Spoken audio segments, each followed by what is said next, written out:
Bismillahirrahmanirrahim. Assalamualaikum warahmatullahi wabarakatuh. Selamat sejahtera. Okey, kita bertemu lagi dalam 12 Ramadan. Kita dah masuk kepada bab metodologi penyelidikan. So hari ini hari pertama untuk bahagian metodologi. Kita mulakan dengan topik yang pertama. Apa itu reka bentuk penyelidikan? Okey, dari segi definisi, secara mudahnya, reka bentuk penyelidikan adalah satu pelan tindakan untuk memenuhi ataupun untuk menjawab segala objektif dan persoalan kajian. Jadi dalam nak menjawab dan memenuhi setiap objektif dan persoalan kajian tu ada beberapa prosedur atau kata langkah demi langkah yang diperlukan dalam aktiviti pengumpulan, pengukuran, penganalisis data yang membantu penyelidik untuk menyusun seterusnya dapat menyelesaikan masalah penyelidikan. Okey, pakcik ulang balik definisi reka bentuk penyelidikan adalah satu pelan tindakan untuk memenuhi objektif atau menjawab persoalan kajian dan prosedur yang diperlukan untuk pengumpulan, pengukuran dan penganalisis data yang membantu penyidik untuk menyusun dan menyelesaikan masalah penyelidikan. Jadi research design merupakan aspek yang terpenting dan juga amat penting dalam sebuah penyelidikan. Dalam bab metodologi, perkara awal yang dimulakan adalah dalam penulisan reka bentuk penyelidikan atau research design. Okey, pakcik tunjukkan satu contoh di sini. Satu keadaan, kita ada banyak scholar dalam research metodologi. Kita ambil satu contoh. Creswell 2009 mencadangkan reka bentuk kajian melibatkan interaksi antara falsafah kajian, strategi penyelidikan dan metod kajian. Okey, untuk falsafah dan pendekatan kajian kita akan ada tips tu dalam 13 Ramadan iaitu besok. Okey, untuk hari ini kita cover untuk research design. Jadi pakcik ulang balik, Creswell mencadangkan reka bentuk kajian perlu melibatkan interaksi antara falsafah kajian, strategi penyelidikan dan metod kajian. Okey, kalau falsafah kajian tu secara mudah kita ada macam orang kuanti guna positivism, orang kualitatif dia guna interpretism. Ada beberapa lagi, tu contoh dua. Strategi penyelidikan kalau kuantitatif dia ada survey dan eksperimen, tapi kualitatif ada banyak. Phenomenology, etnografi, action research, case study, grounded theory dan lain-lain.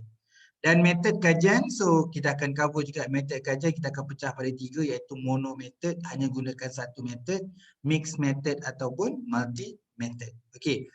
Okey, jadi Creswell tadi dia dah nyatakan perlu ada falsafah, strategi dan metod. Sebaliknya Kagigolo ni 1998-2000 daripada artikelnya melibatkan tiga komponen iaitu falsafah kajian, pendekatan dan teknik penyelidikan. Okey, kalau kita tengok kat sini, falsafah kajian Creswell pun ada sebut. Okey, tetapi secara nyatanya Creswell tidak menyebut dari segi pendekatan. Pendekatan ni approach, sama ada didaktif, induktif ataupun abduktif. Okey, kemudian dia go through strategi penyelidikan, tapi Kagigolo tak highlight strategi penyelidikan. Jadi kita dalam penulisan research design ni penting untuk balance tau. Kalau you nak cite dua scholar, dua scholar ni saling lengkap dan melengkapi. Dalam situasi ini, melihat pada Creswell dan Kagigolo ni, Saunders 2019 perincikan lagi. Tapi dia terinfluence daripada dua ni. So Saunders et al 2019 ni perincikan lagi dalam mencadangkan beberapa isu asas dalam menjelaskan dan menentukan ketepatan teknik pengumpulan data, prosedur analisis penyelidikan berdasarkan reka penyelidik. So dia propose satu reka bentuk penyelidikan bawang onion. Okay, setiap isu penting yang berkaitan dengan reka bentuk penyelidikan perlu dijelaskan secara berturutan. So Saunders ni beritahu dalam penyelidikan bawang onion tu melibatkan beberapa layer dan layer tu harus mengikut turutan, dimulai dengan falsafah penyelidikan, pendekatan, strategi, pilihan, ufuk masa dan teknik dan prosedur. So ada 6 layer, falsafah, pendekatan, strategi, pilihan, ufuk masa dan teknik dan prosedur. Dia ada 6 layer. Nanti pakcik akan bincangkan 6 layer ni secara ringkas melalui contoh yang diberi. Tapi nak beritahu kat sini, dalam menulis reka bentuk penyelidikan kita boleh rujuk beberapa scholar, cuma saya tak naklah you menulis banyak scholar research methodology tapi dia menjadi redundant ataupun duplicate. Kita nak kalau you nak cite more tu dia saling lengkap dan melengkapi. So kalau kat macam ni dia mulakan asas Murray Creswell, kemudian dia pergi Corrigolo, lepas tu dia pergi Saunders. So nampak bila Saunders tu yang paling detail kita akan faham bahawa dalam reka bentuk penyelidikan ni dia akan guna Saunders contohnya. Ni contoh ini contohnya macam mana nak menulis dalam bentuk reka bentuk penyelidikan di peringkat awal lah. Jadi penulisannya ada lagi beberapa perenggan kena tulis, lagi zoom, lagi deep. Okey, ini contoh saya punya tesis saya sendiri. So saya gunakan research onion. Okey, saya gunakan kaedah kuantitatif. Okey, ketiga ini. So falsafah ada beberapa, ada 5 ini, positivism, realisme critical, interpretism, postmodernism dan pragmatism. Jadi memandangkan saya menggunakan kuantitatif, falsafah yang paling sesuai adalah positivism. Okay, kalau you gunakan kualitatif dia lebih pada interpretism, kalau nak buat mixed method dia pragmatism. Okay, jadi saya bulatkan saja. Okay, yang kemudian dia panggil pendekatan atau panggil kaedah dalam pembangunan teori atau nama lain dia panggil pendekatan, approach. So approach ni ada 3, didaktif, induktif dan abduktif. Okay, jadi dalam kuantitatif dia gunakan didaktif. Okay, so kita akan cover lebih detail ni pada keesokan hari. Lebih cerita tentang falsafah dan pendekatan. So kalau kualitatif, induktif, kalau mixed method dia abduktif. Okey, dalam layer yang ketiga, metodologi pilihan. So ada beberapa kaedah tunggal kuanti, kaedah tunggal kuali, kaedah pelbagai kuanti, kaedah pelbagai kualitatif, kita ada kaedah bercampuran ringkas dengan kaedah bercampuran kompleks. Memandangkan saya gunakan kuantitatif saja, so nama dia kaedah tunggal kuantitatif, nama dia mono method kuantitatif. Okay, seterusnya layer yang keempat adalah strategi, research strategi. So research strategi ada beberapa, lagi-lagi kualitatif ada banyak. Kalau kuanti ada 2 je, tinjauan dengan eksperimen. So eksperimen, tinjauan, penyidik arkib, kajian kes, etnografi, kajian tindakan, teori tertanam tu grounded teori. Siasatan naratif. Dalam kes ni saya menggunakan survey iaitu tinjauan. Okey, layer yang kelima, ufuk masa penyelidikan. Okey. Dalam research ni ada 2 iaitu cross sectional dengan longitudinal. Cross sectional nama bahasa Melayu dia kajian keratan rentas dengan berpanjangan rentas tu longitudinal. Jadi memandangkan kajian menggunakan kuantitatif yang mana dia telah disusun secara strategik dari segi kaedah pengumpulan data, sampling size dengan sampling teknik, masa yang bersesuaian tidak dipengaruhi faktor-faktor lain. Jadi dia menyebabkan sebuah kajian yang berbentuk ufuk masa keratan rentas, cross sectional. Okey, kemudian kaedah kajian yang terakhir, layer yang terakhir tu perlu diperdetailkan teknik dan prosedur yang kita gunakan, apa instrumen yang kita gunakan. So teknik pengumpulan data sama ada interview, gunakan soal sidik, gunakan set soalan, structured, semi-structured, unstructured, temu bual, observation, itu dalam konteks teknik and prosedur. Jadi Saunders 2019, okey, dia memperkenalkan research onion ni ada 6 layer, falsafah, kaedah pembangunan teori, metodologi pilihan, strategi, ufuk masa dan teknik and prosedur. Jadi kalau konteks dalam penulisan research design, kita bulatkan apa yang kita guna. Lepas tu kita buat penerangan di bawah. Okey, ini contoh lain dengan menggunakan kaedah gabungan. Okey, contoh Creswell, dia identify ada 4 kajian yang berbentuk, yang pertama reka bentuk triangulasi, triangulation melalui gabungan kuantitatif dan kualitatif. So ada data dan finding ataupun result. So data dan result kuantitatif kemudian data and result kualitatif diinterpretasi bersama. So dia gunakan triangulasi, triangulation. Okey. Yang kedua adalah reka bentuk bertindan, embedded. So kita nampak kat sini dia ada kualitatif dan kemudian ada kuantitatif. So kita tengok kata kemudian dia interpretasi. Okey, kemudian kaedah kuantitatif dan kualitatif. So kekuatan dia dominan dia kuanti. Yang dimulakan dengan kuanti kemudian disusuli oleh kualitatif. Ini dipanggil sebagai explanatory. Tapi sebaliknya kalau dominan dimulakan dengan kualitatif, nombor 4 tu, kemudian dia kuantitatif, nama dia exploratory. Jadi nak tunjukkan kalau ada petunjuk kat bawah tu perkataan huruf besar nak beri penekanan utama. Huruf kecil tu sokongan. Jadi kalau dominan utama tu kuanti, dia lebih pada explanatory. Kalau kualitatif dia adalah exploratory. Ini contoh yang diperkenalkan oleh Creswell lah, okey, pada 2008. Okey, daripada Creswell tu sebuah penyelidikan kita boleh tunjukkan, visualizekan macam ni. Satu kajian daripada Adibah Abdul Wahab 2016, faktor mempengaruhi pembayaran zakat di syarikat tersenarai awam di Malaysia PGTC. Saya tunjukkan dia punya visualize. So dia tulis dalam bab 3 dia, pelaksanaan kaedah gabungan dalam reka bentuk. So dia gunakan mixed method. So dia mulakan sekali dengan paling kiri adalah kajian kualitatif, kemudian kajian literature, kemudian kualitatif, kemudian kuantitatif. Okey, kemudian belah kiri sekali ada berapa bahagian tu, ada 5 bahagian: pengumpulan data, tujuan, objektif, pelaksanaan dan kaedah analisis. Okey, dia pecahkan 3 tadi, LR, kuali dan kuanti. So untuk bahagian pertama pengumpulan data, kajian literature guna kajian lepas. Kualitatif guna temu bual, kuantitatif ada 2 fasa. Fasa pertama data sekunder, fasa kedua soal sidik. Jadi kita jelas dari segi aspek pengumpulan data, dari segi literature rujuk kajian lepas, kualitatif interview, kuanti data sekunder dan soal sidik. Yang kedua tujuan. Kenapa kita nak gunakan mixed method? Tujuan kenapa? Dari sudut literature membangunkan kerangka teori. So untuk kualitatif, kenapa diperlukan kualitatif? Pasti mendalami faktor pembayaran zakat. So mendalami itu deep, itu keyword kepada kualitatif. Kemudian untuk kuantitatif, tujuan untuk memahami senario dan analisis potensi dan mengenal pasti faktor dan nak menguji hipotesis dan model. Okey, untuk objektif, poin yang ketiga, literature review, dia tak ada spesifik objektif, tetapi kualitatif untuk objektif nombor 3. Kuantitatif ada 5 objektif. Untuk data sekunder, untuk objektif 1 dan objektif 2, soal sidik untuk objektif 3, objektif 4 dan objektif 5. Okey, jadi ada 5 objektif. Objektif 3 tu ada gabungan antara kualitatif dan kuantitatif. Okey, pelaksanaan, kalau literature review merumus kajian lepas dan membina konstruk dan model secara konseptual. Kalau untuk kualitatif, mengenal pasti faktor pembayaran zakat melalui temu bual berstruktur bersama pembuat keputusan syarikat.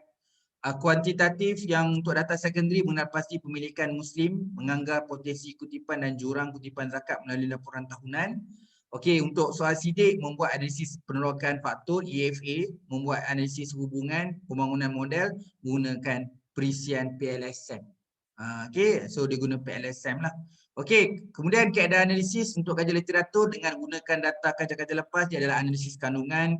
Kualitatif akan gunakan analisis dalam kualitatif sendiri iaitu analisis induktif. Untuk data sekunder yang digunakan analisis deskriptif, kemudian untuk soal sidik digunakan analisis hubungan. Okey, bila bagi menjawab setiap objektif tu, interpretasi dapatan kajian dilakukan bersama dalam menggambarkan keputusan kajian. Jadi penulisan tesis oleh Adibah Abu Wahab ni, so dia tunjulkan pelaksanaan reka bentuk, sangat bagus idea dia, kita boleh apply idea dia, pecahkan mana satu bahagian kuali dan kuanti termasuk literature review, lepas tu ada 5 perbincangan yang nak bincang, pengumpulan data, tujuan, objektif, pelaksanaan dan kaedah analisis. Okey, ini dari sudut step by step ataupun dalam bentuk flow chart. Okey, ini saya sendiri masa saya buat doctorate dan juga sahabat saya, Profesor Elita Amrina. Okey, dia pun kita orang sama-sama supervisor. Okey, kita sama-sama supervisor. Jadi kita punya konteks macam saya akan go to ada 5 phase. Phase 1 LR, phase 2 data collection, phase 3 data analysis, phase 4 case study and validation, phase 5 conclusion and recommendation. Kemudian saya akan go through berbagai chapter juga. Phase 1 tu menunjuk chapter 2 and chapter 3. Phase 2 chapter 3 and chapter 4. Phase 4 chapter 4. Phase 4 chapter 5. Phase 5 chapter 6. So adalah proses dia, mulakan dengan beberapa literature review dan konsep. Macam bidang saya Lean Six Sigma, performance measurement, kemudian review SAM dengan AHP. Kemudian point nombor 2 adalah construct, melibatkan organizational performance, strategic control system and performance measurement system. Kemudian we go through, formulate the proposed conceptual and juga develop research hypothesis. We start dengan design, develop questionnaire, determine select company for pilot study and survey, questionnaire, expert validation and pilot study, revise questionnaire, implement full survey, data screening, data analysis, discussion and implication, determine and select company for case study, develop LSS performance analysis assessment tool, lepas tu do interview, validate confirmation by automotive industry, case study analysis, discussion and implication, conclusion and recommendation for continuous improvement.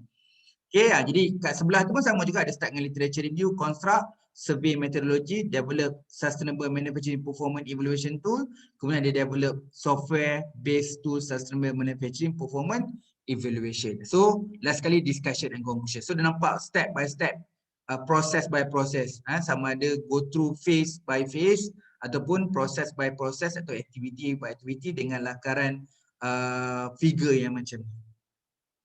Okey, just nak beritahu reka bentuk penyelidikan bukan main-main. Jadi ramai researcher sekarang ni mengubah suai, itu adapt atau buat baru untuk research design tu untuk dapatkan, bolehlah dapatkan harta intellectual property dengan melaksanakan copyright di research design. Okey, ni contoh Nur Tutiani Abdul Wahid ni 2019 dia buat thesis pasal problem post multimedia module and effectively enhance student performance in form 4 biology. So dekat sini dia ada gabungan DDR dan ADI dan dia buat cadangan untuk propose M tu. Jadi dalam konteks propose M tu lah yang dibuat research design. Okey, ini gabungan antara DDR dan ADI. Contoh gambar table yang pertama tu phase 1 analysis, phase 2 design and development, phase 3 evaluation. Ini memang dah ada. Ini memang dah common dah ada. Jadi dia relate kan apa yang dia buat DDR tu dengan ADI. Ada ADI tu, fasa pertama analisis, fasa 2 design and development, fasa 3 tu implementation evaluation. So dia bawa ADI ni dalam konteks yang dia nak propose, iaitu propose M. So nama yang dia cover dalam research design ni pun propose M. So dia go through lah analisis dia buat apa, expert interview dengan systematic literature review. Design dia akan propose M consist, propose M multimedia dengan propose M booklet. Kemudian dia akan develop, so dia akan develop, okay, melibatkan beberapa development process on storyboard. Kemudian ada true validation, kemudian dia buat expert validation, implementation, go through pilot, testing, dan formative evaluation. Last sekali evaluation dia buat summative evaluation. So ada proses ini, dia adaptability dan dia IP kan untuk dapat dia punya copyright. Okay. Seterus kawan baik dia juga, okay, Nur Fahana Ramli ini, dia develop and validate instrument measure science teacher instructional preparedness stamp. Okay, dekat sini kalau kita tengok bahawa dia melibatkan 10 step, tapi dia apply dalam konteks STEM teacher instructional approach. Okay, melalui gunakan step ni tapi dia adapt, ubah suai dalam membangunkan step teacher instructional. So ada libatkan dua fasa, iaitu fasa pertama development phase, phase kedua adalah validation phase. So ada 10 step. Okay, step 1 instrument conceptual untuk research phase number 1, instrument development untuk research phase number 2, phase content validation untuk research phase 3, pilot study, reliability test, item analysis, revise the instrument. This is a research question number 4. Research question number 5, step field study construct validation. Research question 6, criterion validation, and compile final step tip instrument. Step tip tu STEM teacher instructional approach instruments. Okay. Dan saya sendiri pun pada 2008 masa saya buat doctorate, saya membangunkan Lean Six Sigma Performance Improvement Tool. So saya bangunkan research design LSSPI untuk sebagai guideline Lean Six Sigma Performance Improvement Tool. So yang saya buat research design adalah LSSPI tu. So L yang pertama tu maksudnya loop goal setting. So dalam loop goal setting tu ada define the goal, identify criteria, sub criteria and alternative. Okay, step nombor 2 adalah S, structure the hierarchy. S yang seterusnya adalah set the benchmark. P adalah performance improvement.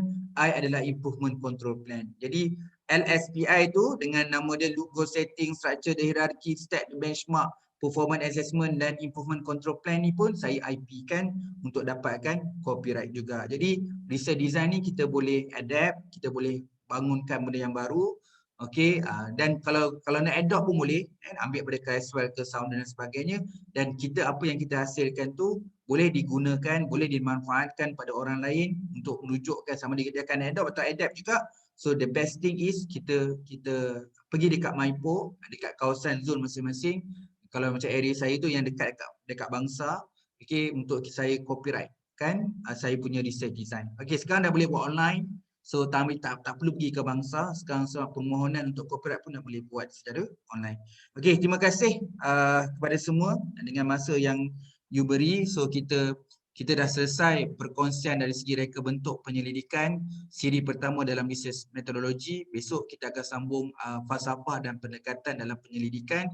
Semoga you all dapat manfaat. Kurang silap salah semua daripada Pakcik. Okey, kita jumpa lagi besok untuk 13 Ramadan bawah topik falsafah dan pendekatan penyelidikan. Assalamualaikum dan selamat sejahtera.